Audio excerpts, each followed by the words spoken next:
반갑습니다. 와룡봉추입니다. 자, 오늘 4월 25일 일요일 아침입니다. 이번 주 시장에 대한 전망 말씀을 좀 드려보고자 하는데요. 제목은 일단 코스피가 신고가를 돌파할 수 있을까?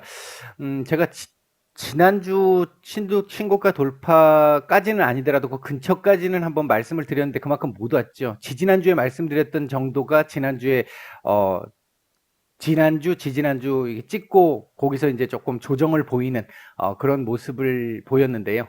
이번 주 돌파가 가능할지 여부 한번 말씀을 한번 드려보도록 하겠습니다. 얘기를 들어보시고 도움이 되셨다고 생각되시는 분들은 구독, 좋아요 한 번씩 눌러주시면 감사하겠고요. 현재 여러분들이 보고 계시는 영상의 아래쪽에 영상에 대한 설명을 볼 수 있는 부분을 클릭하시게 되면 저희 이 공식 카페로 들어오실 수 있는데요. 이게 이제 저희 공식 카페고요. 이쪽에 들어오셔가지고 무방에 들어오시려고 하시는 분들은 이쪽에서 따로 한번 말씀을 한번 주셔야 될 것 같고요. 꼭 그게 아니더라도 카페에 보시면 실시간적인 뉴스 정보나 증시 시황 전망 그리고 강의와 관련된 부분 그리고 테마와 관련된 부분들 계속 뭐 업데이트를 해드리고 있으니까 도움 받으실 분들은 오셔서 받으시면 될 것 같습니다.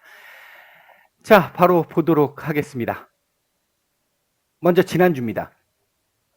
미국 시장, 우리 국내 시장 모두 견조한 조정을 보였습니다. 코스닥 같은 경우는 뭐 상승을 하긴 했습니다만, 국내 시장 같은 경우 지난 수요일 날, 뭐 미국도 마찬가지긴 한데, 미국보다는 우리 시장이 조금 더 충격이 좀 더 있었어요. 내용적으로 봤을 때.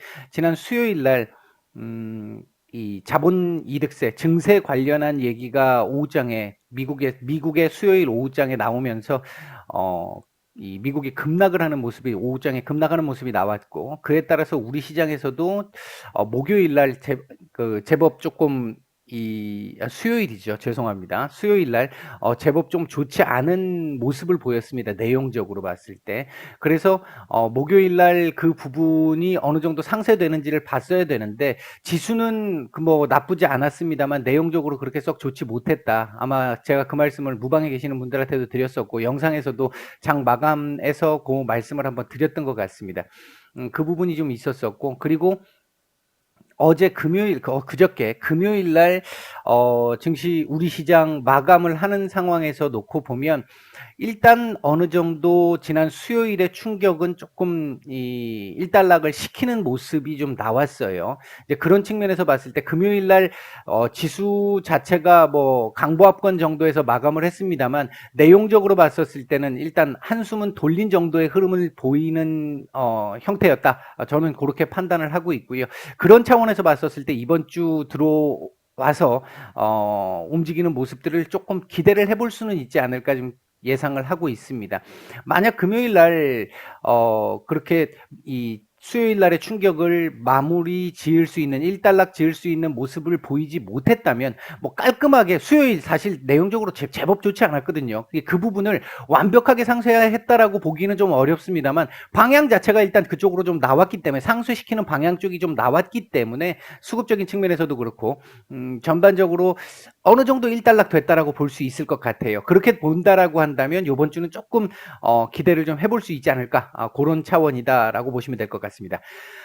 지난주 기업들 뭐 미국 기업들 우리 기업들 전반적으로 양호한 실적들을 보여주었고요.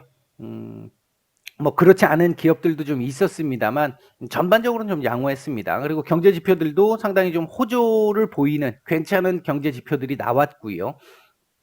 이에 따라 가지고 캐나다에서는 처음 이제 우리 주요 국가들이라고 하는 주요 선진국이라든지 이런 주요 국가들 중에서 처음으로 테이퍼링 얘기가 나왔고 금리 인상과 관련해 가지고도 한 기존 예상보다는 1년 정도 당겨서 내년 아마 하반기 정도부터는 금리 인상이 나올 것 같아요. 캐나다 같은 경우는 이게 테이퍼링이 시작됐다라는 이게 첫 신호탄이 될 수 있을지 여부를 봐야 되긴 하는데 아직 다른 나라들 같은 경우는 지금 미국이 원체 견고하게 부양책 중심으로 지금 완화된 통화 정책이 지속이 되고 있기 때문에 아직까지는 좀 뭐 큰 문제는 없을 걸로 보여진다. 이건 아마 지난주에도 제가 말씀을 드렸던 것 같습니다. 이 테이퍼링과 관련해 가지고는 이 기조는 조금 좀 제가 지난주에 제목으로도 말씀을 드렸잖아요. 파월 의장의 발언이 조금 좀 변화의 조짐이 좀 보이는 것 같다라고 말씀을 드리고 지지난주 그러니까 일요일 날 말씀을 드리고 지난주 일요일 날 말씀을 드리고 지난주에 이 주중에 이 내용들이 좀 나왔어요. 이 조금 이제 생각을 해볼 필요는 있습니다. 뭐 크게 걱정할 정도는 아닙니다만. 그다음 이제 지난주 주중에 또 나왔던 얘기 중에 하나가 1조 달러의 추가 부양책이 또 나왔죠. 이제 미국의 각 가정들에 대한 부양책, 이 부분들이 좀 교육 정책이라든지 보건이라든지 이런 쪽에서의 부양책들이 조금 새롭게 나왔는데, 그러다 보니까 기존에 지금 1.9조 달러의 부양책이 진행 중이고 2, 3조 달러의 이 인프라 부양책이 또 지금 제시된 상태고, 여기에 또 1조 달러 또 나왔습니다, 지금. 이러다 보니까 증세 관련해서 얘기가 안 나올 수가 없었고, 그 증세 관련해서 자본 이득세 관련된 얘기가 지난 미국 시장 수요일 날 나오면서, 화요일 날 나오면서 상당히 좀 충격을 좀 줬었죠, 나름대로는. 기본적으로 뭐 여러 가지 얘기가 있습니다만 큰 틀에서 놓고 보면 100만 달러 이상 연간 수입을 기록하고 있는 사람들을 대상으로 해서는 세금을 39.6%까지 지금 현재 한 1년 이상 그 소유하고 있는 자본 재산에 대해서는 20% 정도의 세금이었잖아요. 그걸 지금 39.6%까지 올리겠다. 약 2배 가까이 올리겠다라는 얘기. 거기에 부가세까지 포함되고 최고 부유층 쪽으로 겨냥을 해보면 한 43.4% 정도까지 세금을 지금 매길 수 있다라는 얘기가 나오면서 충격이 좀 있었었고요. 그게 이제 미국 시장에서 금요일 날 조금 이렇게 돌아서서 움직일 수 있었던 부분 중에 하나가, 실질적으로 저 대상에 해당하는 사람들을 놓고 보면 겨냥되는 사람들은 전체 미국 인구의 한 3% 정도에 불과할 것이다라는 얘기가 나오면서 금요일 날 조금 반등이 다시 나온 상태였죠. 뭐 대다수의 영향을 주지는 않을 것이다라는 예상이 나왔다라는 부분이었고요.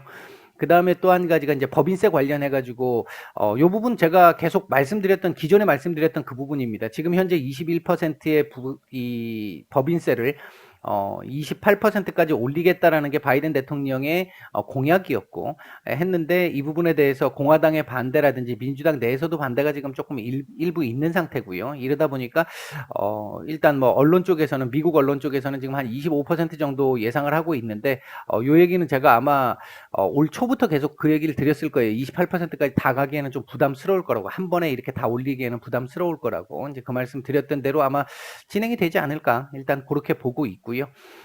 일단 그리고 이 증세와 관련된 부분, 그리고 2, 3조 달러의 인프라 부양책, 그리고 엊그저께 발표된 1조 달러의 부양책, 이 부분들이 공화당의 반대가 지금 원체 강한 상태죠. 민주당 내에서도 지금 반대가 지금 조금 있는 상태고요. 특히 1.9조 달러가 아니고 죄송합니다. 2, 3조 달러의 지금 인프라 부양책과 관련해 가지고는 공화당에서 지금 이 대안을 내놨는데 6천만 달러가 조금 안 되죠. 그러니까 2, 3조 달러와 6천만 달러는 지금 차이가 너무 크잖아요, 갭이. 이렇기 때문에 아마 이 부분도 조정이 조금은 될 걸로 보여집니다. 이 말씀도 드렸어요. 2, 3조 달러를 끝까지 다 고집하기는 좀 어려울 것 같은데, 뭐 변수는 있죠. 예산 조정권 또 쓰면 되니까 하긴 하는데, 그 부분이 쉽지는 않을 거라고 말씀을 드렸습니다. 그래서 제가 생각할 때는 조금 이 부양책 규모도 조금은 줄어들 수 있을 것 같다. 공화당도 조금 양보를 하고 민주당도 조금 양보를 하는 안으로 갈 가능성이 조금 높아 보인다. 일단 제가 보는 시각은 그렇습니다. 그리고 지난주에 기후정상회담이 있었었고요. 여기서 나온 얘기들이 뭐 기존에 알려진 얘기들이 많았습니다만, 대부분이었습니다만, 실질적으로 기업들에게 가져다 주는, 우리 주가는 보면 큰 반향이 없었어요, 사실은. 큰 반향이 없었는데, 실질적으로 기업들에게 미치는 파급력이 굉장할 수 있는 내용들이 나왔고요. 조금 기간들을 당기는 얘기들이 지금 나왔습니다. 그러니까 좀 더 강화된 안들이 나왔는데, 시장에서 반응을 제대로 하지 않았습니다만, 이 부분은 제가 판단할 때는 충분히 주목을 해볼 만할 것이다. 단기적으로 뭐 오늘 내일 이번 주 다음 주 그 개념을 떠나서 아마 이 기후 그러니까 탄소 중립과 관련해 가지고 또는 이 축소와 관련해 가지고 배출 축소와 관련해 가지고는 관련 기업들 아마 그리고 이쪽의 업황들은 갈수록 우리가 생각하는 것보다 훨씬 더 강화된 흐름들이 나올 가능성이 굉장히 높다라고 보고 있습니다.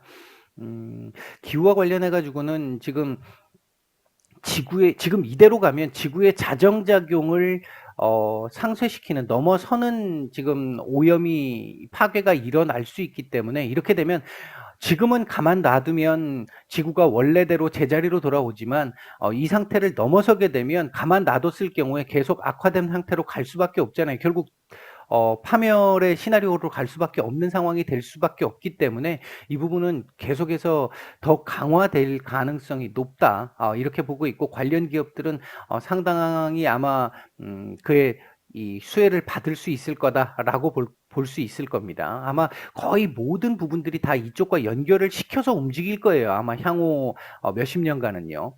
제가 볼 때는 그렇게 보고 있습니다. 그러니까 엄청난 섹터가 될 거라고 보고 있습니다. 자, 이번 주 우리가 봐야 될 내용들은요, 역시 실적입니다. 뭐, 테슬라, 당장, 미국 시간 26일, 실적 발표가 있죠. 그리고 이제 애플.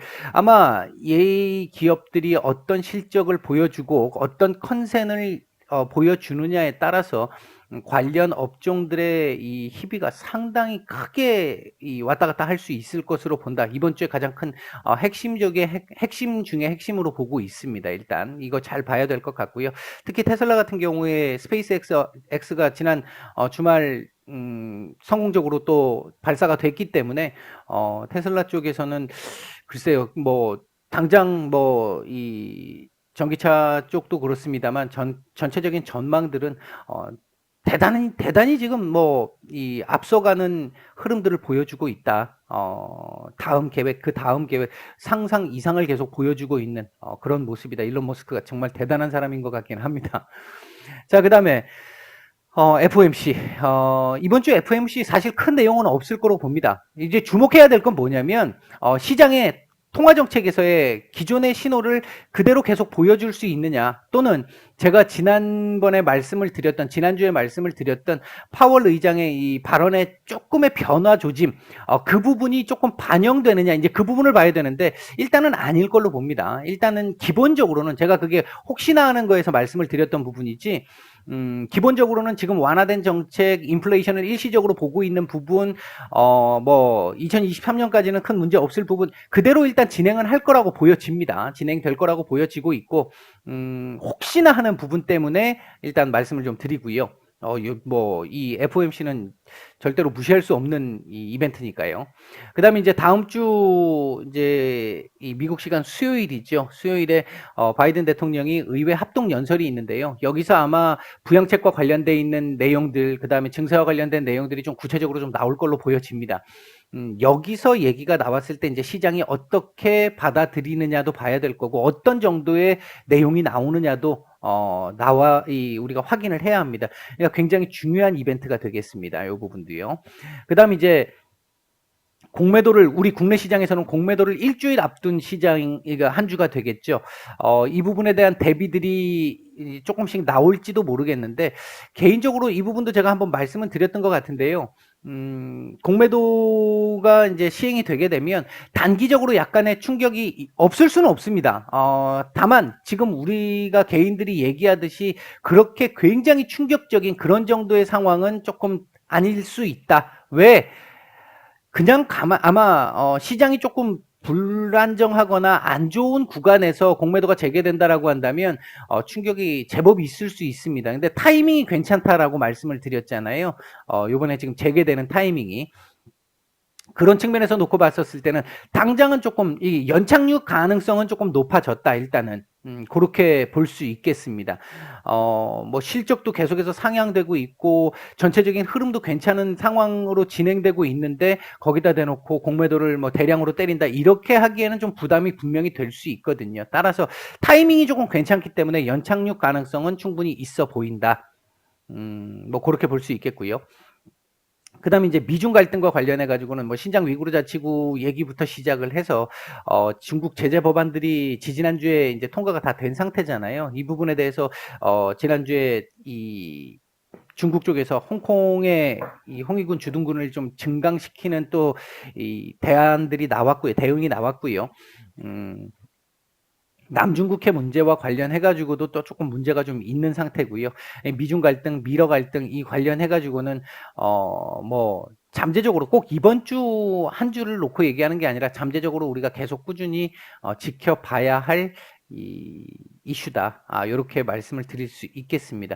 요건 그러니까 꾸준하게 지켜보면서 조금 강하게 나오는지 아닌지가 이제 중요한 부분이겠죠. 아마 최근에 주식을 시작하신 분들 뭐 1년 안에 시작하신 지 경력이 1, 2년 정도밖에 안 되시는 분들은 잘 모르실 수도 있는데 이게 2019년이었나요? 18년부터 시작을 했죠. 트럼프 대통령이 이제 중국 때리기를 시작을 하면서 미중 갈등이 심화되면서 주식시장에 상당히 좀 큰 부담을 주었었죠. 그 경험이 있으신 분들은 아실 거예요. 이제 이 부분을 제가 계속 말씀을 드리는 이유가요. 적은 부분이 아니거든요. 그래서 항상 주시는 하고 있어야 한다. 지금 당장은 이 부분이 수면 아래에 있지만 수면 위로 언제든지 올라올 수 있기 때문에 이제 그 부분 말씀을 드리는 거고요. 지수 관련해 가지고 놓고 보면 이번 주는 3,150에서 한 3,250 여전히 지난주와 조금 비슷한 정도의 흐름이라고 볼 수 있을 것 같은데요. 다지기가 좀 나오면서 조금 더 지난주 한 주 조정의 이 흐름을 보였는데 내용적으로 봤었을 때 그렇게 썩 만족스러운 정도가 아니었다라고 한다면 이번 주는 주 후반으로 가면서 3,250포인트 쪽에 가까운 흐름을 보이면서 아마 조금 더 괜찮은 모습을 보이기 위한 다지기를 하지 않을까. 전반적으로 종가 기준으로는 코스피는 이번 주 신고가가 또 한 번 나올 가능성이 있어 보인다. 이렇게 말씀을 드리겠고요. 코스닥 역시 1010포인트에서 1050포인트 정도 사이 왔다 갔다 하는 흐름이 나올 수 있을 거로 보고 있습니다. 이번 주 이제 주목해봐야 될 부분은 핵심은 FOMC, 바이든 연설 이후의 시장의 반응, 그리고 실적, 이렇게 말씀을 드릴 수 있겠습니다. 관심 섹터는 실적 관련, 테슬라 실적 관련해서 전기차, 수소차 뭐 이런 쪽 관련 섹터들 영향 받을 수 있을 거고요. 기후 정상회담 이후의 흐름에서 미국도 지금 보면 태양광 풍력 쪽이 향후 뭐 한 10년간 뭐 지금 뭐 한 신재생 에너지 쪽으로 23조 달러 정도 이 투자를 할 것이다 이런 얘기 뉴스도 지금 나왔잖아요. 풍력 쪽도 지금 뭐 해상 풍력 쪽 관련해 가지고도 지금 뭐 한 10조 달러 얘기가 나왔고요. 얘기들이 지금 많이 나온 상태이기 때문에 여전히 좀 주목을 해볼 수 있는 섹터라고 생각을 합니다. 이 신재생 에너지 섹터들은요. 그리고 테슬라 실적에 따라서 이 부분도 지켜봐야 될 부분이고, 그리고 반도체 섹터 여전히 뭐 가장 시장을 주도할 수 있는 섹터고요. 현재 실적적인 측면이나 이쪽에서도 그렇게 부정적으로 보이지 않습니다. 뭐 애플 이 실적도 있고요. 이런 정도의 흐름이 이번 주 예상된다. 이렇게 말씀을 드리고 마칠 수 있도록 하겠습니다. 일요일 오늘 하루 잘 마감들 하시고 아마 다음 주는 조금 더 좀 괜찮은 시장이 나오지 않을까 예상을 하고 있습니다. 마무리 잘 하시고 내일 뵙도록 하겠습니다. 마치겠습니다.